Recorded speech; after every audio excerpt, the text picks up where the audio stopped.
Rose was sitting on the couch, engrossed in a TV series. The screen of her phone lit up next to her, followed by the sound of a ringing melody. Oswald! She eagerly grabbed the phone. "How are you, darling?" she heard her husband's voice. "Don't wait up for me. They brought in a critical patient, and I'll have to perform a surgery urgently. I think I'll only make it home in the morning. Love you." Without waiting for her response, he hung up the phone. Rose looked at the illuminated screen with a photograph of her husband and tossed the phone to the other end of the couch. They had been married for just 6 months, and she hadn't yet become accustomed to her husband's late-night shifts as a surgeon. Rose felt disappointed. After watching a bit more of the series, now devoid of the previous enjoyment, she turned off the TV and went to the bedroom. Rose took off her silk robe and tried reading a book, but it seemed dull to her, and her eyes were already getting heavy. She covered herself with a blanket and hugged a pillow. She woke up in pitch darkness. A fleeting thought was troubling her relentlessly. Had she been dreaming? Her heart was pounding anxiously in her chest. Rose sat up and listened, holding her breath. Rain was tapping on the iron window ledge, sometimes intensifying, sometimes fading away.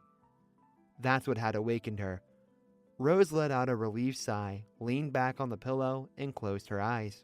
She tried to quell the unease that had inexplicably surfaced, listening to the rhythm of the rain outside. One droplet was hitting more forcefully than the others, with a peculiar monotony, in the same spot on the ledge. The rest were hurrying down with a soft patter. Rose suddenly opened her eyes and listened intently.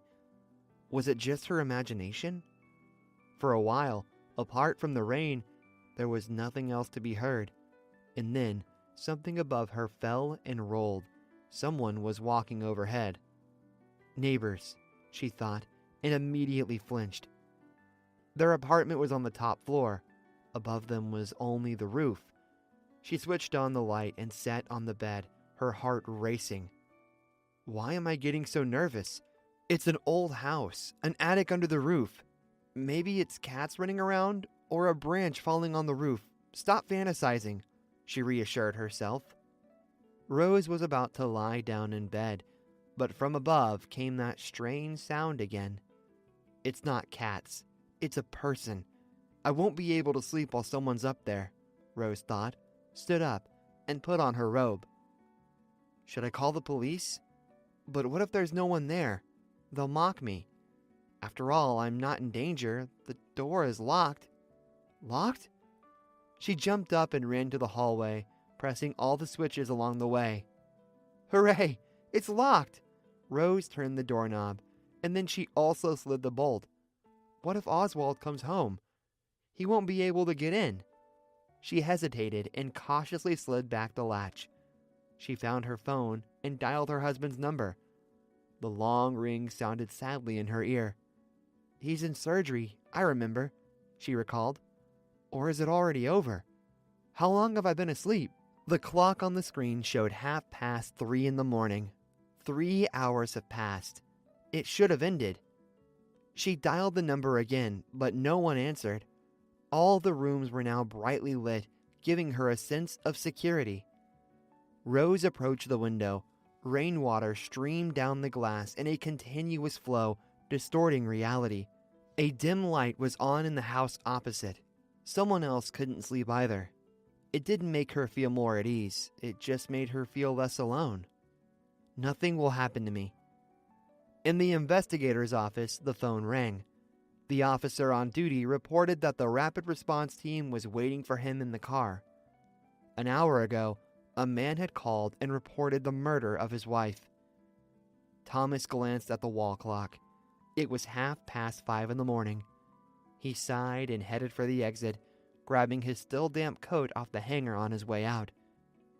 It had been raining all night, and now small circles were forming in the puddles as the drops hit the water. Together as always, huh? Could the morning start without any incidents for once?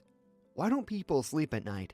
Simon, the forensic expert, remarked, instead of a greeting as investigator Thomas took a seat next to him in the back of the car. Experienced in his field, Thomas loved his work and gave it his all. Not handsome, but his intelligent, perceptive eyes lent attractiveness to his face. I wonder what she's like. Pretty? Was she raped or just strangled out of jealousy? Simon continued. We'll find out, Thomas replied curtly and extended his hand for a handshake. Her own husband probably killed her, the elderly driver interjected. Wouldn't that be something? One less case to deal with. Simon trailed off as the car came to a stop in front of a brick building. The trio of men entered the building.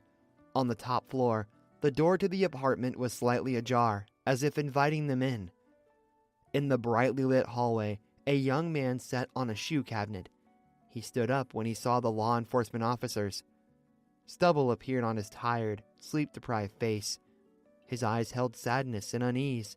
He didn't fidget, tremble, or shed tears. He simply looked at the newcomers. Hello, Thomas displayed his credentials. The man glanced briefly at them and nodded his head toward the interior of the apartment. In the well-lit hallway, a young woman lay on a bed, dressed in a tank top. Her legs were covered by a blanket. A pillow lay next to her head. She seemed to be sleeping. Did you close her in? Thomas inquired, addressing the man who stood behind him. Yes, I'm sorry. I didn't want anything to... But I didn't touch anything else. In the cramped room with a square window high up on the wall, two men sat at a table. Before Thomas lay an open folder with a half-written sheet of paper. He twirled a ballpoint pen in his hand, stealing occasional glances at the young man across from him. The latter, with his head bowed, examined his hands folded in his lap. So, Oswald, the investigator interrupted the prolonged silence. You understand that in a case like the murder of a wife, the first person they suspect is the husband. The door was opened with your key. There are no signs of forced entry in the apartment. Nothing is missing. You killed her. And why? Maybe you'd like to share? Oswald remained seated, still silent, staring at his hands. Don't want to talk. This isn't about wringing a chicken's neck, the investigator pressed on, looking at the surgeon. The pause lingered. Thomas was tired. Oswald couldn't provide an alibi or a reasonable explanation. He wanted the interrogation to end quickly. There was just one question that kept bothering him. Why? Suddenly, Oswald looked up, cleared his throat, and began to speak.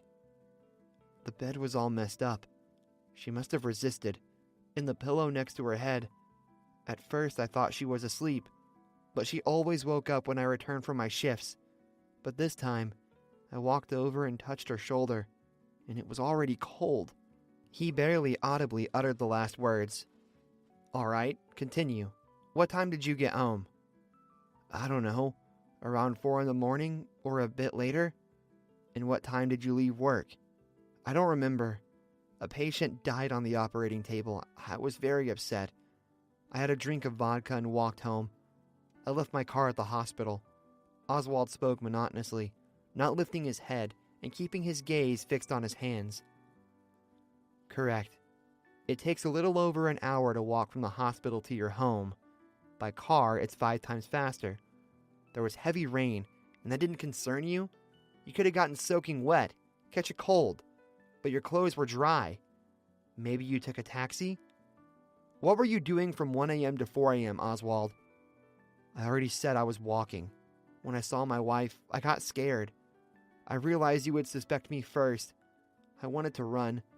I even went outside. Then I came back. Why? It's not human to act that way. Oswald lowered his head again. Let's suppose that's true. Go on, the investigator encouraged him. What would you have done if...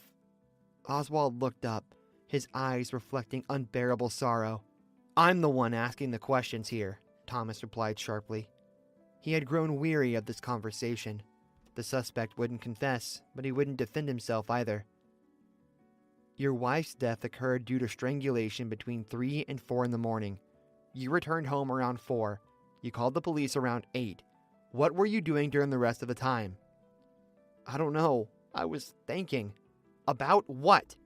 Thomas jotted something down on a sheet of paper. I don't remember. I was shocked. The man persisted in staring at his hands, his head lowered. Shocked. But you were thinking. There are no signs of violence, yet you immediately realized your wife had been murdered. Thomas mused almost to himself. Did you see the missed calls from Rose on your phone? Why didn't you answer or call back? I couldn't. You have to understand, it's not every day that patients die on a surgeon's operating table. Irritation crept into Oswald's voice. And why did you marry Rose? The investigator changed the subject. She's beautiful, but without higher education. Were you in love? Let's say you were. And then fell out of love or caught her cheating. You could have just divorced. So why strangle her? I didn't do it. The man replied calmly and evenly. Thomas observed Oswald and was losing patience. What was the point of lying when everything was already evident? His intuition had never failed him. He's not simple. He's hiding something. You know, Oswald, in our line of work, motive is crucial. At first glance, you don't seem to have a motive to dispose of your wife in such a manner. The apartment is yours, and so is the car. She had nothing except her body and looks. Why? I didn't kill her! Oswald's voice broke into a shout. And why did you assume she was murdered? Couldn't she have died from a heart attack, for instance? Are you trying to confuse me? You need to find someone to blame and close the case. Of course, it's easier to pin everything on the husband. Oswald raised his head, his eyes burning with anger.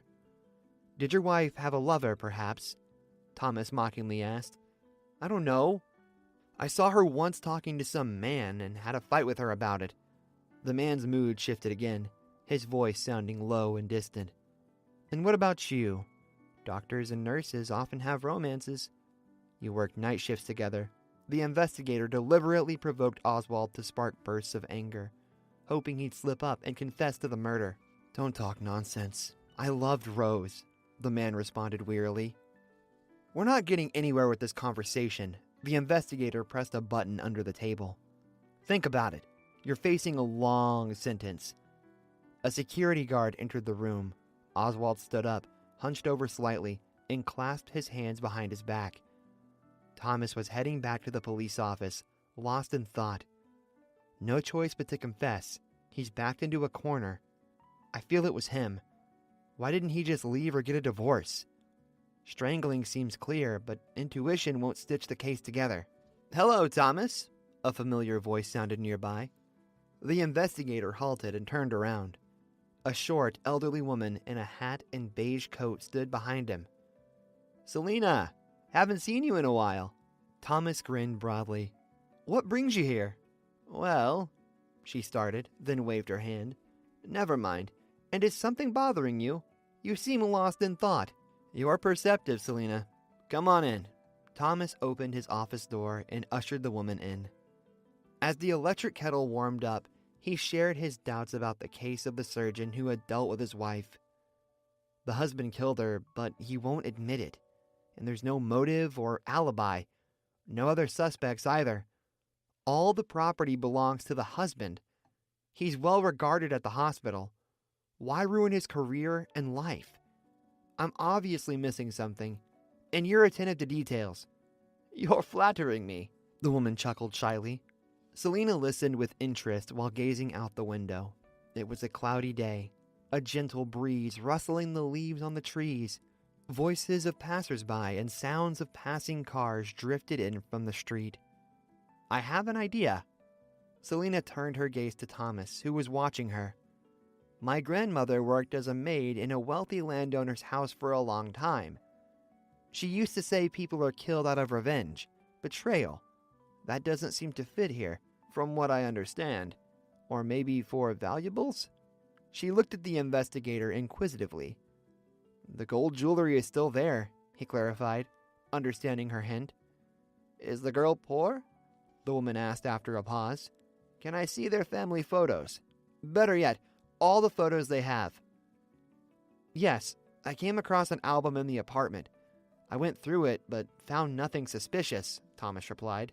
And did you check their computer?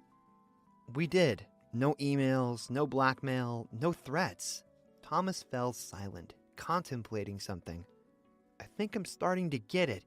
Impressive, Selena. I wouldn't have thought of it myself. Do you have time? I'm retired and free. Use me however you need. The guest modestly smiled. In that case, please. The investigator stood up from his desk and gestured for the lady to follow him to the exit. The time was nearing evening. The clouds had dispersed, and the sun blinded the eyes. Selena turned away and squinted. The tall investigator's eyes were shielded from the sun by the brim of his hat. At a crosswalk, he lowered the visor in front of the woman, who smiled gratefully. When the car stopped at the right house, they were greeted by a cheerful chorus of children's voices from the yard. Thomas tore off a strip of paper with a seal and opened the door. The apartment was stifling due to tightly closed windows. The investigator presented the photo album in the living room. Selena attentively flipped through it and then closed it disappointedly. "What about the computer?" she asked. "You keep surprising me more and more." The investigator placed a laptop on the coffee table. Selena patiently waited for it to boot up and started going through the files. Thomas didn't interfere. He walked around the apartment, furnished with expensive furniture. He paused at the wedding photo on the shelf. Why couldn't you live peacefully? Why? He pondered once again. "Found it!" Selena exclaimed triumphantly. Thomas quickly approached and stared at the screen. He saw an old black and white photograph. An elderly woman in a sundress was looking at a slender young girl in a short dress. A young man sat on the grass in front of them, his legs crossed. The investigator didn't immediately understand what had caught Selena's interest in this picture. She opened the next file, revealing a color studio photograph with the same blue and white gem necklace. "I believe you know what needs to be done." Selena turned her gaze from the screen to the investigator. "I'm indebted to you for life." He leaned down and kissed the woman's hand. "Without you, I would have never figured it out." "Oh, stop it." Selena laughed and playfully waved her hand. They talked for a while, and Thomas called the operatives, including Simon. "I'll go now. Don't worry, I'll make my way home. You'll call me later when everything's over." Selena got up and leisurely left the apartment. For several days, Thomas was entirely consumed by gathering evidence in the surgeon's case. The folder was filling up with documents, photographs, and testimonies. He even traveled to another city. The investigator's excitement grew, like that of a hunting dog on a scent. A week later, he was once again in the small room with a barred window near the ceiling. A clean sheet of paper and a pen lay before him. The door opened, and Oswald entered the room with his hands behind his back. With a bored expression, he sat down across from Thomas and calmly looked into the investigator's eyes. The surgeon had lost weight. Sunken cheeks and chin were covered with stubble, and dark circles had formed under his eyes. "Well, Oswald, I believe this is our penultimate meeting. The next one will be in the courtroom," the investigator said instead of a greeting, noticing how the surgeon's eyes flickered anxiously at these words. "I admit, deciphering your puzzle wasn't without its challenges. Now I'll try to piece together the full picture of events." He paused. His heart jumped with anticipation of triumph, but he composed himself and continued. "If you notice any inaccuracies, correct me. 8 months ago, on a social media page of an acquaintance, you came across an interesting photograph. As a connoisseur of expensive jewelry, you were intrigued by the necklace worn by an elderly woman. You began gathering information about it and its owner, and after finding out where the possessor of the gem lived, you took a leave of absence and traveled to a small village. Somehow, you managed to rent a room from this elderly woman. Thomas stood up and began pacing the small office. She was well into her 70s, living alone in a private house. You gained her trust due to your profession, right? She confided in you about a family heirloom passed down through generations along the female line. However, unfortunately for you, the old lady turned out to be shrewd, in good health, and had no intentions of dying. She kept the relic not at home as you had hoped, but in a bank safe where her neighbors and friend's grandson worked. Am I narrating the events correctly? He stopped in front of Oswald, but without waiting for an answer, he continued. She revealed that after her death, the necklace would pass to her only granddaughter, Rose. Waiting for that to happen would take a long time, as you understood. But at that age, unexpected situations often arise. You're a doctor and possess knowledge of pharmacology. You added a substance to her tea that led to the old woman's death from acute heart failure. Thomas closely observed the surgeon and saw his expression turn gloomy and tense. In any case, proving this now is nearly impossible, but traces of a similar substance were found in your wife's body. You called for doctors and tried to provide first aid. Your reputation as a skilled physician was enough to gain unquestioning trust, and they didn't bother to verify.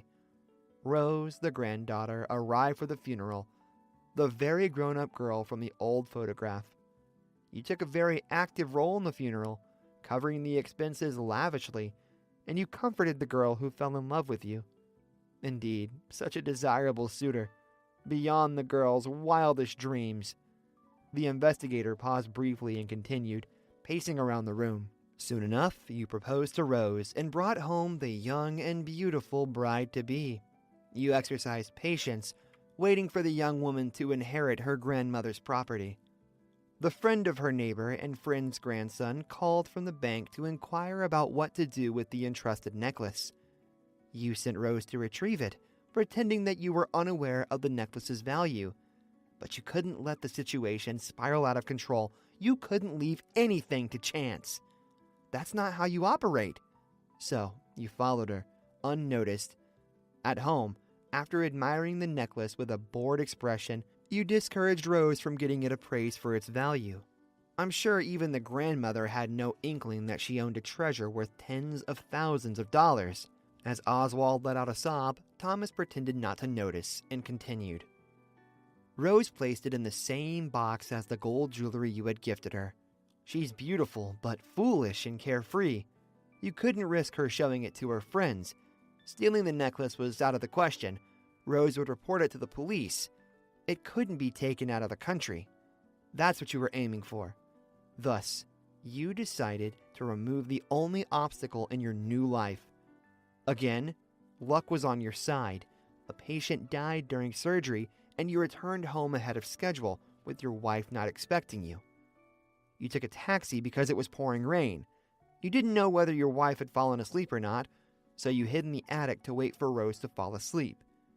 In the darkness, you stumbled upon debris, boards, empty bottles, and hit your head on a beam. Even that played into your favor. It was rainy that night. Rose was alone, and someone was walking above her head. How could she not be frightened? Out of fear, she started calling you, but you had wisely turned off the phone's sound. Did you know she would take sleeping pills? He paused again, standing in front of the dejected surgeon. As you suspected, your wife took the tranquilizer.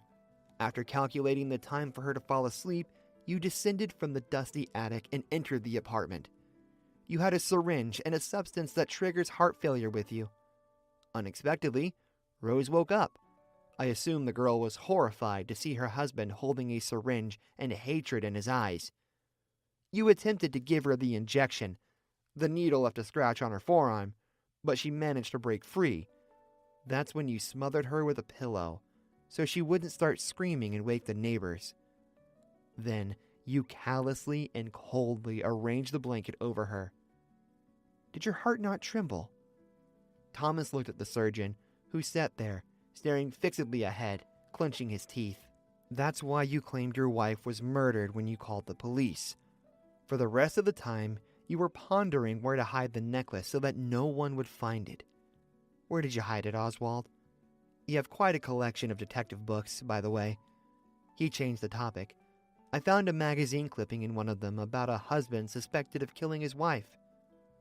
Due to lack of evidence, he was acquitted. You were hoping for a similar outcome, which is why you didn't flee, instead portraying the grieving widower. I hate you, Oswald whispered through his teeth. I'm sorry, what?